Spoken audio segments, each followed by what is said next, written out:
আমরা জানি মুসলমানদের যতগুলো ধর্মীয় অনুষ্ঠান রয়েছে সমস্ত অনুষ্ঠানগুলো ত্যাগের মাধ্যমে, ত্যাগের বিনিময়ে। যেমন গত রমজানে আমরা একটি মাস রোজা রাখার পরে ঈদুল ফিতর উদযাপন করেছি, সেটা আমাদের ত্যাগের বিনিময়ে। সামনে যে ঈদুল আজহা রয়েছে সেটাও আমাদের আর্থিক ত্যাগের বিনিময়ে। হজ সেটাও আর্থিক ত্যাগের বিনিময়ে। এভাবে মুসলমানদের যত ধর্মীয় অনুষ্ঠান রয়েছে ত্যাগের বিনিময়। ইসলামের দৃষ্টিকোণ থেকে শরীয়তের নির্দেশনা অনুযায়ী এই অনুষ্ঠানগুলো পালন করতে হয়। আর অন্যান্য ধর্মের যে অনুষ্ঠানাদি রয়েছে সেগুলোতে মনে করেন ধর্মের রীতিনীতি, তারা তাদের ধর্মের রীতিনীতি অনুযায়ী করে থাকে, কিন্তু রীতিনীতি অনুযায়ী না করলেও সমস্যা নেই। কারণ আল্লাহ বলেছেন ইন্নাদ-দীনা ইনদাল্লাহিল ইসলাম, একমাত্র মনোনীত দিন হলো ধর্ম হলো ইসলাম। সেহেতু আল্লাহ এবং আল্লাহ রাসূলের নির্দেশনা অনুযায়ী আমাদের প্রত্যেকটি ধর্মীয় অনুষ্ঠান আমাদের পালন করতে হয়। তো কোরবানি বহুল আলোচিত একটি বিষয়। আমরা সকলে জানি যে প্রতি বছর যাদের উপর কোরবানি ওয়াজিব হয় আমরা কোরবানি করি, পশু ক্রয় করে আল্লাহর নামে আমরা জবাই করে হালাল করি। তো এভাবে যে ইতিহাস রয়েছে সেই ইতিহাস অনেক লম্বা, আমি শর্টলি বলবো। তার আগে আমি আপনাদেরকে একটু জানাতে চাই এই কোরবানি শুধু উম্মতে মুহাম্মাদের জন্য নয়, আদম নবী থেকে একেবারে মুহাম্মদ সাল্লাল্লাহু আলাইহি সাল্লাম পর্যন্ত সমস্ত নবী রাসূলদের যুগে এই কোরবানির বিধান ছিল। সিস্টেম হয়তো ভিন্ন ছিল, যেমন আদম আলাইহিস সালামের জামানায়ও কোরবানি ছিল। তখন আকাশ থেকে অগ্নি আসে, আপনার কোরবানির ফসল হোক পশু হোক সেটা পুড়ে ভস্ম করে দিত। তখন এটা স্পষ্ট হতো যে এই ব্যক্তির কোরবানি আল্লাহ কবুল করেছেন। আর আমরা যে কোরবানি করি প্রতি বছর, এই কোরবানি ইব্রাহিম আলাইহিস সালামের কোরবানির বিধান অনুযায়ী পদ্ধতি অনুযায়ী করে থাকি। তো প্রত্যেক উম্মতের জন্য যা আল্লাহ তাআলা কোরবানি বিধান দিয়েছিলেন সেই বিষয়ে আল্লাহ তাআলা কোরআনের মধ্যে বলেছেন ওয়ালিকুল্লি উম্মাতিন জাআলনা মানসাকাল লিয়াযকুরাসমাল্লাহি আলা মা রাযাকাহুম মিন বাহিমাতিল আনআম। আমি শুধু উম্মতে মুহাম্মাদের জন্য কোরবানির বিধান দেইনি, প্রত্যেক নবী রাসূলদের যুগে কোরবানির বিধান ছিল ভিন্ন ভিন্নভাবে, ভিন্ন পদ্ধতিতে, ভিন্ন সিস্টেমে। আর তোমাদের জন্য আমি কোরবানির বিধান দিয়েছি। আল্লাহ বলছেন লিয়াযকুরাসমাল্লাহি আলা মা রাযাকাহুম মিন বাহিমাতিল আনআম। প্রত্যেক উম্মতের জন্য কোরবানির বিধান ছিল, আর তোমাদের জন্য কোরবানির বিধান দিয়েছি যাতে করে তোমরা যে যখন পশু জবাই করবে আল্লাহর নাম স্মরণ করতে পারো, আল্লাহর নামে জবাই করো। আর এই পশুগুলো আমি তোমাদেরকে রিজিক হিসেবে দিয়েছি। সুবহানাল্লাহ। এই পশুর গোশত আমরা খাই কিনা, চামড়া আমাদের কাজে আমরা ব্যবহার করি কিনা, এগুলো আমাদেরকে আল্লাহ পাক রব্বুল আলামিন রিজিক হিসেবে দিয়েছেন। চামড়া বিক্রি করি আমরা, সেই বিকৃত চামড়া দিয়ে তারা জুতা বানায়, সেটা আবার বিক্রি করে, এটার মাধ্যমে মানুষ রিজিক পায়, রিজিক লাভ করে। কথা ঠিক কিনা? এরপর আল্লাহ পাক রব্বুল আলামিন বলছেন ফাইলাহুকুম ইলাহু ওয়াহিদ, অতএব তোমাদের রব একজন, সেই রবের অনুগত হয়ে যাও। রব যেভাবে বলেছে সেইভাবে তোমরা কাজ করো। ফালাহু আসলিমু ওয়াবাশশিরিল মুখবিতিন। আর যারা বিনয়ের সাথে অনুগত হয়, আল্লাহ এবং আল্লাহর রাসূলের আদেশ নির্দেশ যারা মেনে নেয়, হে নবী আপনি তাদেরকে সুসংবাদ দিয়ে দিন। কিসের সুসংবাদ? জান্নাতের সুসংবাদ। সুবহানাল্লাহ। আল্লাহ এবং আল্লাহর রাসূলের যারা আনুগত্য করে, তাদের হুকুমের কাছে যারা মাথা নত করে মেনে নেয়, তাদেরকে আপনি সুসংবাদ দিন। কিসের সুসংবাদ? জান্নাতের সুসংবাদ। আমরা মুসলিম, আমরা সকলেই জান্নাত কামনা করি। আল্লাহ আমাদেরকে জান্নাতি হিসেবে কবুল করুন, সকলে না আমিন। এই উম্মতে মুহাম্মাদের কোরবানি হলো ইব্রাহিম আলাইহিস সালাতু ওয়াস সালামের সুন্নাহ পদ্ধতি অনুযায়ী। এই বিষয়ে অসংখ্য হাদিস রয়েছে, তার মধ্য থেকে একটি হাদিস আমি আপনাদেরকে শোনাচ্ছি। عن سعد بن أرقم رضي الله تعالى عنه قال قال رسول الله صلى الله عليه وسلم قال أصحاب رسول الله يا رسول الله ما هذه الأضاحي সাইদ ইবনে আরকাম বিশিষ্ট সাহাবী রাসূল করিম সাল্লাল্লাহু আলাইহি সাল্লামকে জিজ্ঞেস করলেন, ইয়া রাসূলুল্লাহ মা হাদিল আদাহি, কুরবানিটা কি? রাসূল করিম সাল্লাল্লাহু আলাইহি সাল্লাম বললেন, ক্বালা সুন্নাতু আবিকুম ইব্রাহিম, এটা হলো তোমাদের জাতির পিতা হযরত ইব্রাহিম আলাইহিস সালাতু ওয়াস সালামের সুন্নাহ। এরপরে সাহাবী আরকাম রাদিয়াল্লাহু তাআলা আনহু জানতে চাইলেন, কুলতু লানা মিনহা, এই কোরবানি করলে আমাদের ফায়দা কি? মানুষ তো প্রত্যেকটি কাজ করে নিজের লাভের জন্য, স্বার্থ আছে কি না? স্বার্থ ছাড়া কোনো কাজ আছে? উদ্দেশ্য ছাড়া কোনো কাজ আছে? তো সাহাবী জিজ্ঞেস করলেন, জানতে চাইলেন, কুলতু লানা মিনহা, যদি আমরা কোরবানি করি আমাদের উপকার কি, আমাদের লাভ কি? রাসূল করিম সাল্লাল্লাহু আলাইহি সাল্লাম বললেন, ক্বালা বিকুল্লি শাআরাতিন হাসানা, কোরবানির পশুর প্রতিটি পশমের বিনিময়ে আল্লাহ তোমাদের আমলনামায় নেকি দান করবেন। সুবহানাল্লাহ। এটা সুন্নাতে ইব্রাহিম, তোমরা এই সুন্নাহ পালন করবে, তোমাদের জন্য একই পদ্ধতি দেওয়া হয়েছে, তবে এখানে সামান্য কিছু ভিন্নতা রয়েছে। আমরা সকলে জানি আমাদের জাতির পিতাকে হযরত ইব্রাহিম আলাইহিস সালাতু ওয়াস সালাম। এই বিষয়ে কোনো সন্দেহ আছে? রেফারেন্স চান? মিল্লাতা আবিকুম ইব্রাহিম হুয়া সাম্মাকুমুল মুসলিমিন, আল্লাহ পাক রব্বুল আলামিন ঘোষণা দিয়েছেন তোমাদের জাতির পিতা একজন হযরত ইব্রাহিম আলাইহিস সালাতু ওয়াস সালাম, আর এই মিল্লাতের তিনি হলেন নেতা। নেতা কি এমনি হওয়া যায়? আমাদের অনেক ভাইরা আছেন নেতৃত্ব দিচ্ছেন, আলহামদুলিল্লাহ, ভালোভাবে নেতৃত্ব দিবেন, জনপ্রিয়তা অর্জন করবেন, মানুষ আপনাকে স্মরণ করবে। দুনিয়া থেকে বিদায় নেওয়ার পরেও কি মানুষ আপনাকে উত্তমভাবে স্মরণ করবে।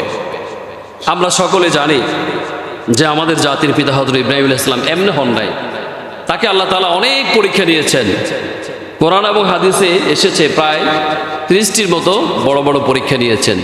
এই পরীক্ষার মধ্যে 3টি পরীক্ষা ছিল খুব জটিল পরীক্ষা।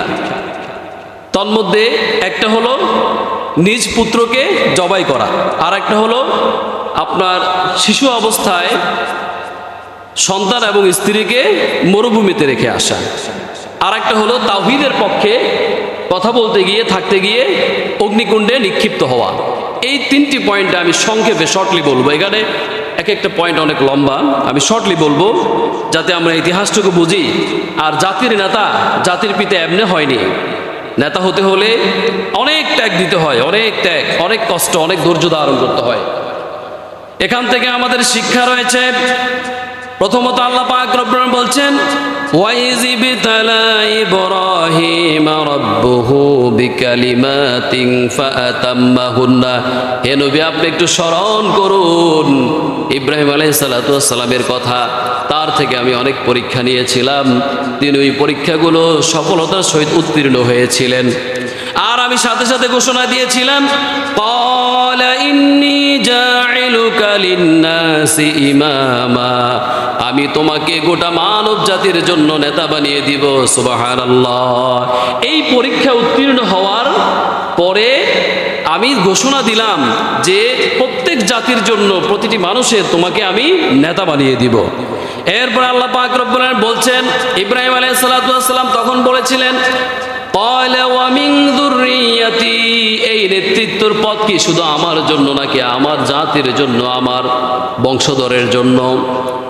ইব্রাহিম আলাইহিস সালাতু ওয়াস সালাম এই কথা জানতে চাইলেন।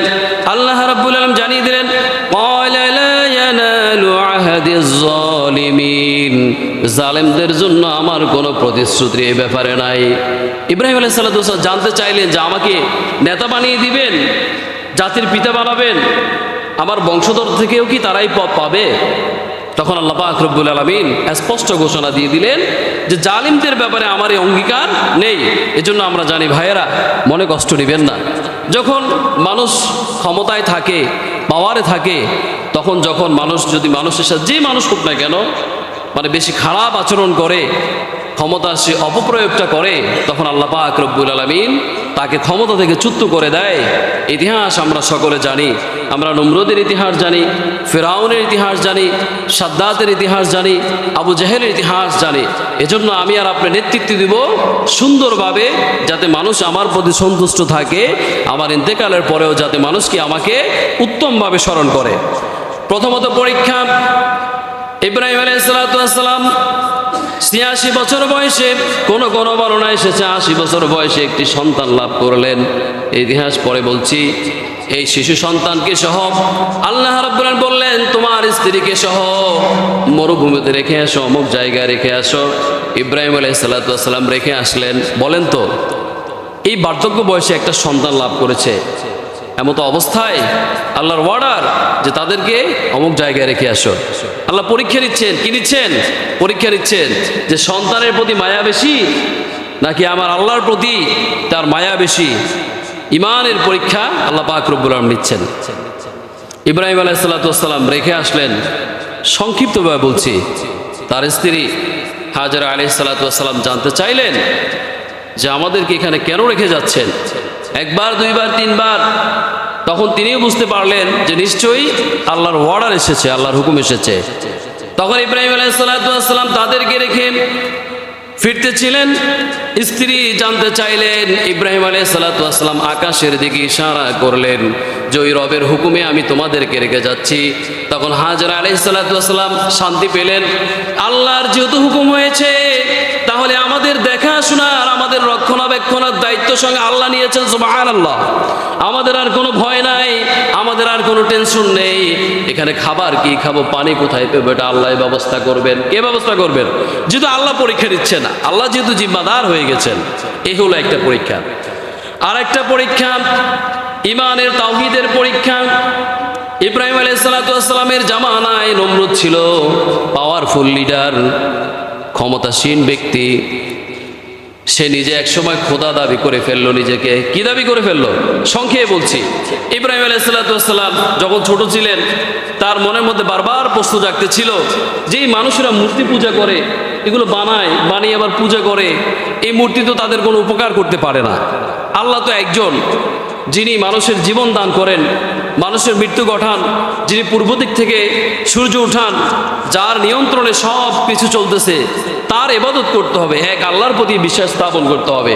তিনি গভীরভাবে চিন্তা করতে করতে একটা সময় ওই মূর্তির বিরোধিতা করা শুরু করলো। একবার তারা তাদের ধর্মীয় অনুষ্ঠান মেলায় গেল। আমি সংক্ষেপে বলছি।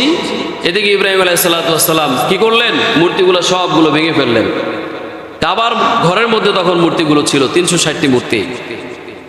যেই প্রধান মূর্তি, এই প্রধান মূর্তির কাঁধে কুঠারটা রেখে আসলো। তারা যখন ফিরার পরে তারা এই অবস্থা দেখে তারা চিন্তা করলো এবং বলা বলি শুরু করলো যে এই কাজ নিশ্চয়ই অমুকের। কার? অমুকের। কারণ অমুক বিরোধিতা করেছে, মূর্তির বিরুদ্ধে কথা বলেছে, তা সে বলেছে যে এক আল্লাহর প্রতি বিশ্বাস স্থাপন করো, সুতরাং এই কাজ সে করেছে। ইব্রাহিম আলাইহিস সালামকে ডাকা হলো। ডাকার পরে জিজ্ঞেস করা হলো, তো বলতেছে ওই যে আপনাদের যে খোদা, বড় খোদা, ওই বড় খোদাকে জিজ্ঞেস করেন কে এই কাজ করছে। তখন তারা বলতে লাগলো, সে কি কথা বলতে পারে?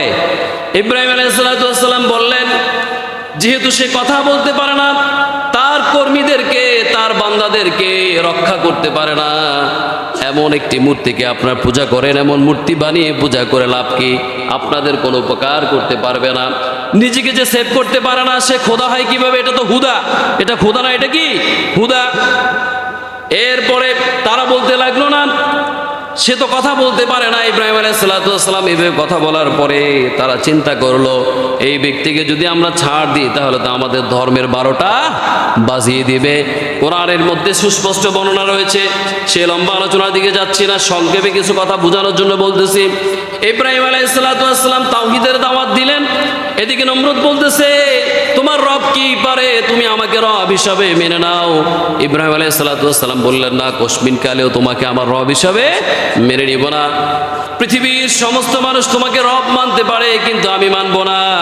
এই ক্ষেত্রে আল্লাহ পাক রব্বুল আলামিন কোরআনুল কারীমের মধ্যে সূরা বাকারা এই কথা কোট করেছেন। তখন ইব্রাহিম আলাইহিস সালাতু ওয়াস সালামের কাছে নমরুদ জানতে চাইলো যে তোমার আল্লাহ কি কি পারে। ইব্রাহিম আলাইহিস সালাতু ওয়াস সালাম বললেন, রাব্বিয়াল্লাযী ইউহয়ী ওয়া ইউমীত, আমার আল্লাহ জীবন দান করেন, মৃত্যু ঘটান, এই কাজ আল্লাহ করতে পারেন। তখন নমরুদ বলতেছে, আনা উহয়ী ওয়া উমীত, আমিও জীবন দান করতে পারি, মৃত্যু ঘটাতে পারি। প্রমাণ দরকার আছে না? দুইজন কয়েদিকে নিয়ে আসলো, আসার পরে তার প্রজাকে অর্ডার করলো যে একে হত্যা করো। একজনকে হত্যা করলো, আর একজনকে হত্যা করতে গিয়েও তাকে হত্যা করলো না। ইব্রাহিম আলাইহিস সালাতু ওয়াস সালামকে বললেন যে দেখো, এই যে তোমার রব যেমন জীবন দিতে পারে, মৃত্যু ঘটাতে পারে, আমিও জীবন দিতে পারি এবং জীবন রক্ষা করতে পারি, মৃত্যু ঘটাতে পারি। ইব্রাহিম আলাইহিস সালাতু ওয়াস সালাম এবার বললেন, আচ্ছা ঠিক আছে নমরুদ, তোমার কথা মেনে নিলাম। আমার আল্লাহ আরো একটা কাজ করেন, সেই কাজটা তুমি বিপরীত কাজ করতে পারো কিনা আমি দেখি।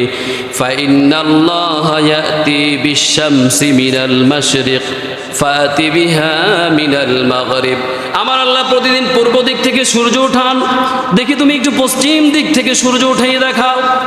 তখন নমরুদ হতবাক হয়ে গেল, হতবম্ব হয়ে গেল, নিস্তব্ধ হয়ে গেল। তখন আর কোনো জবাব দিতে পারলো না। এ কাজ তো নমরুদের পক্ষে সম্ভব না। নমরুদ তা আসলে খোদা না, আসলে কি হুদা। এরপরে তারা একটা পরামর্শ করলো কিভাবে তাকে হত্যা করা যায়।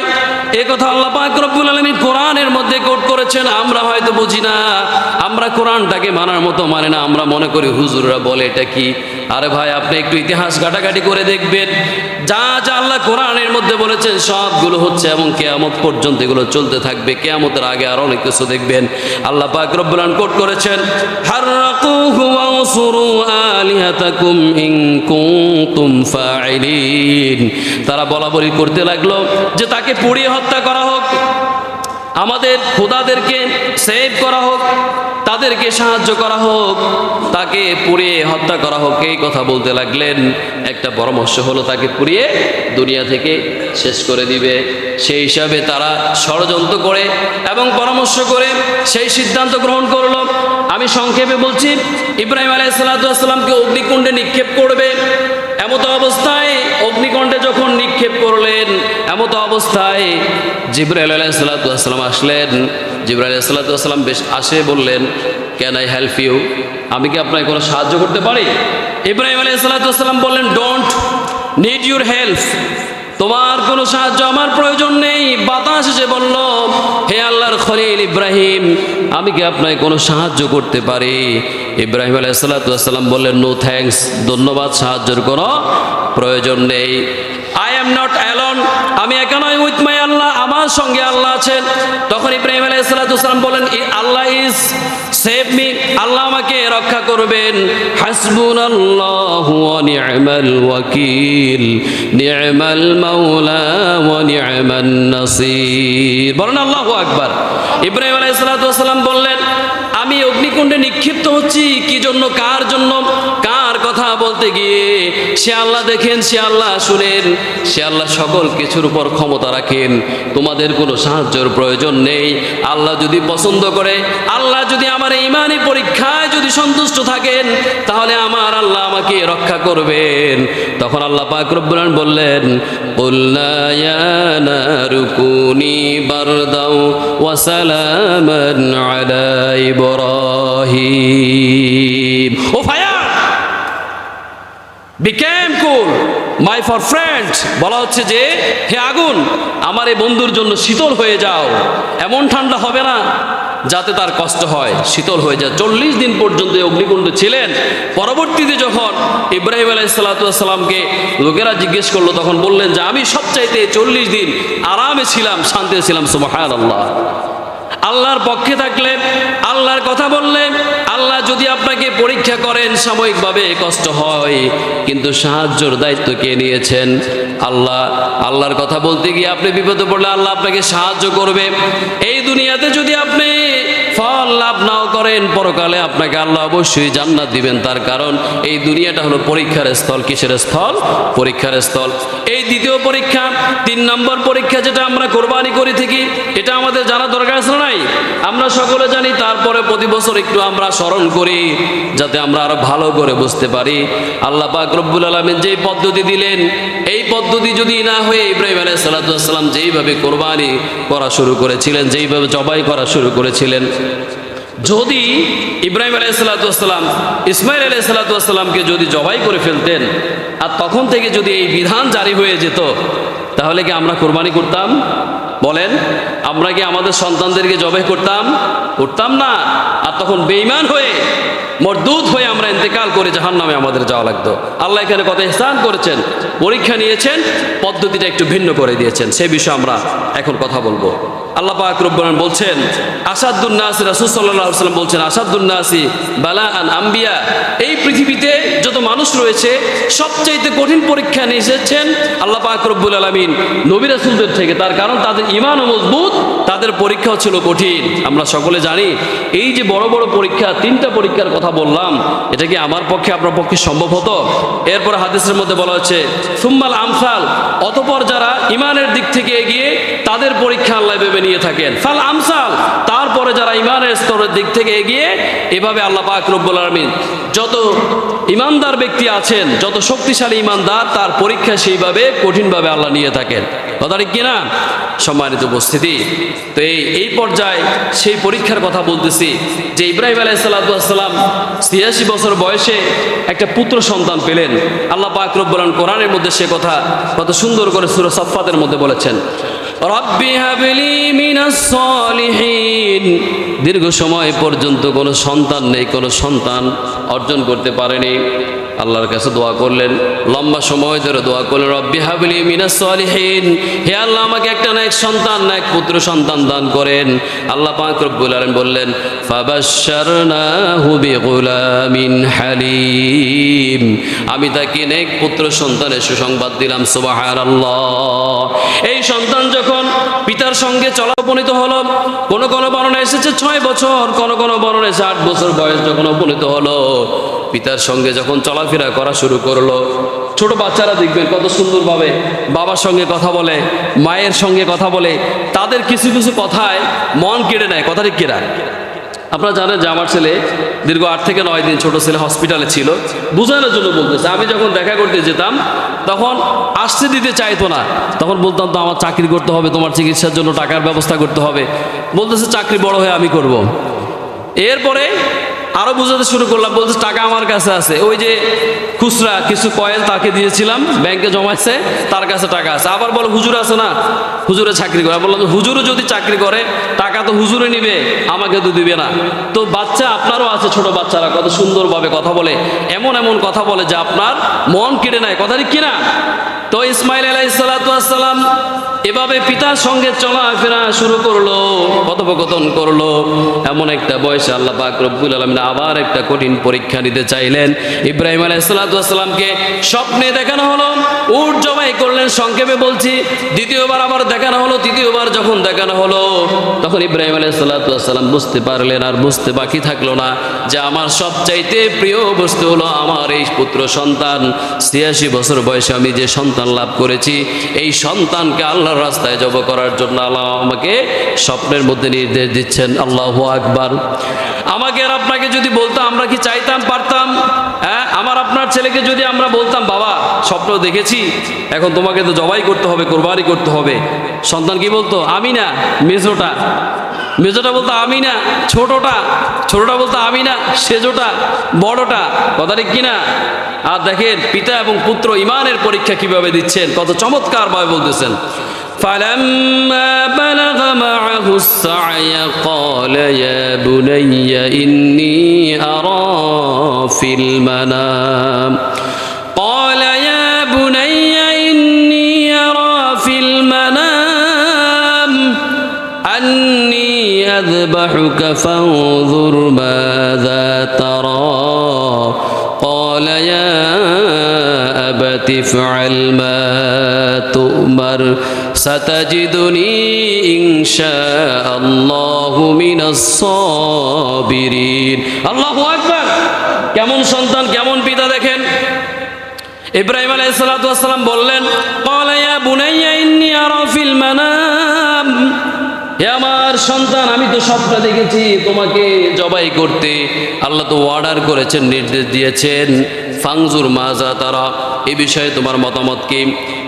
পুত্র, পিতা যেমন পুত্র তেমন ইমানের বলে বলিয়ান হয়ে বলতেছেন যে আল্লাহ পাক রব্বুল আলামিন আপনাকে যে অর্ডার করেছেন, ক্বালা ইয়া আবাতি ফাআল মা তু'মার, আল্লাহ যে অর্ডার করেছেন এই অর্ডার আপনি দ্রুত বাস্তবায়ন করুন। সুবহানাল্লাহ। কেমন সন্তান আর কেমন পিতা। ৮৬ বছর বয়সে, ৮০ বছর বয়সে একজন পুত্র সন্তান লাভ করলেন, সেই সন্তানকে জবাই করতেছে, স্বপ্ন দেখছে। আর নবীদের স্বপ্ন ওহির একটা অংশ, সেটাও জানেন সবাই আপনারা। এমত অবস্থায় পুত্রর কাছে জানতে চাইলেন, আর পুত্র নির্দ্বিধায় বলতেছে এটা আল্লাহর অর্ডার, আল্লাহর অর্ডার আপনি দ্রুত বাস্তবায়ন করুন। এরপরে সন্তান বলতেছেন, ফাংদুর মাযা তারা, সন্তান বলতেছেন, ক্বালা ইয়া আবাতি ফাআল মা তু'মার সাতাজিদুনি ইনশাআল্লাহু মিনাস সাবিরিন, নিশ্চয় আপনি আমাকে ধৈর্যশীল পাবেন। সুবহানাল্লাহ। এখানে অনেক লম্বা হিস্টোরি, আমি শর্টলি বলছি। তাহলে যখন জবাই করতে উদ্যত হলো, আপনারা জানেন, তখন আল্লাহ পাক রব্বুল আলামিন ডাক দিয়ে বললেন দুজনকে, পিতা এবং পুত্রকে, যে ফালাম্মা আসলামা ওয়াতাল্লাহু লিল জাবিন ওয়া নাদাইনাহু ইয়া ইব্রাহিম ক্বাদ সাদ্দাকতার রুইয়া ইন্না কাযালিকা নাজজিল মুহসিনিন, তোমরা পিতা ও পুত্র আমার হুকুমের কাছে যেভাবে মাথা নত করে দিয়েছো, অনুগত হয়েছো, তোমাদের প্রতি আমি সন্তুষ্ট। আমি মুহসিনদেরকে পরীক্ষা নিয়ে থাকি, ইমানদারদেরকে পরীক্ষা নিয়ে থাকি, আর এই পরীক্ষায় যখন উত্তীর্ণ হয় তাদেরকে আমি জান্নাত দান করি। সুবহানাল্লাহ। দুনিয়াতে সুখ, পরকালে শান্তি এবং জান্নাত আমি তাদেরকে দান করি। আর জবাই করতে হবে না। তারপরে আল্লাহ পাক রব্বুল আলামিন বেহেশত থেকে জিবরাইল আলাইহিস সালাতু বললেন, একটা দুম্বা নিয়ে আসো, এই দুম্বা ইসমাইলের জায়গায় শয়ন করিয়ে দাও। ইব্রাহিম আলাইহিস সালাতু যখন ছুরি চালালেন, তখন দেখতেছে জুম্বা কি জবাই হয়ে গেছে। আর তখন থেকে এই কোরবানের বিধান এভাবে আসতেছে। যদি সেই দিন আল্লাহ পাক রব্বুল আলামিন পিতা এবং পুত্রের মাধ্যমে যদি এই যে জবাইয়ের যে ঘটনা, যদি ইব্রাহিম আলাইহিস সালাতু ওয়াসসালাম ইসমাইল আলাইহিস সালাতু ওয়াসসালামকে জবাই করতেন, জবাইটা যদি হয়ে যেত, আর আল্লাহ যদি এটা চাইতেন, তারপর থেকে যদি কোরবানের বিধান এভাবে আসতো, আমরা কেউ মানতে পারতাম? আমাদের হৃদয়টা তখন কি চাইতো যে আমার সন্তানকে আমি জবাই করি? চাইতো না। আমার ভাইয়েরা, আর্থিক ত্যাগের বিনিময়ে আমাদের ইবাদত এই কোরবানি। সুতরাং যারা সামর্থ্যবান ব্যক্তি আছেন, কার্পণ্যতা না করে, বখালতি না করে কোরবানি করবেন। অনেক মানুষ আছেন কোরবানি দেওয়ার তৌফিক আছে কিন্তু কোরবানি দেন না। বিশেষ করে আমার গ্রামগঞ্জে আমি দেখি মানুষ ধানে টাকা লাগায়, টাকার অভাব, ধানে টাকা লাগায়, ব্যবসা করে, টাকা পয়সা মোটামুটি আছে, কিন্তু আসলে কোরবানি ওইভাবে দিচ্ছে না। আমি গত রমজানের পরে যে মাহফিল করেছি, এই মাহফিলে এই বিষয়ে আমি কথা বলেছিলাম যে দেখেন, আল্লাহর যে বিধানগুলো রয়েছে, এই বিধানগুলো যদি আমরা মানতে কৃপণতা করি অথবা মানতে ত্রুটি করি, যদি অলসতা করি, তাহলে আল্লাহ তাআলা আমার আপনার সম্পদ কোন দিক থেকে নষ্ট করে দিবে আমি আর আপনি টের পাবো না। সুতরাং যাদের উপর কোরবানি ওয়াজিব, কোরবানি করবেন। জাকাত ফরজ, জাকাত দিবেন। 5 ওয়াক্ত নামাজ পড়বেন। হজ, এই হজের বিষয়ে যদি একটা কথা বলে, আপনারা জানেন গত কিছুদিন মিডিয়াতে এটা ঘুরপাক খাচ্ছে। একজন ব্যক্তি হজ করতে চাইলেন, সেখানে গেলেন, পাসপোর্টের জটিলতার কারণে নিরাপত্তা বাহিনী তাকে বিমানে উঠতে দিল না, বিমান ছেড়ে দিল। শর্টলি বলতেছি, আবার রিটার্ন আসলো বিমানের ত্রুটির কারণে, আবার ছেড়ে দিল, আবার রিটার্ন আসলো। আর ওই ব্যক্তি খালেস নিয়তে আল্লাহর ঘর তাওয়াফ করার জন্য বের হয়েছে, তার নিয়তের বিশুদ্ধতার কারণে, তার টাকা হালাল হওয়ার কারণে আল্লাহ পাক রব্বুল আলামিন সেই বাইতুল্লাহ পর্যন্ত তাকে নিয়েছে। সুবহানাল্লাহ। সে আল্লাহ পর্যন্ত আছে না নাই?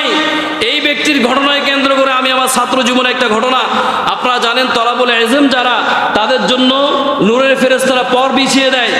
আমার আনুমানিক বয়স তখন ধরেন 11 বছর বা 10 বছর।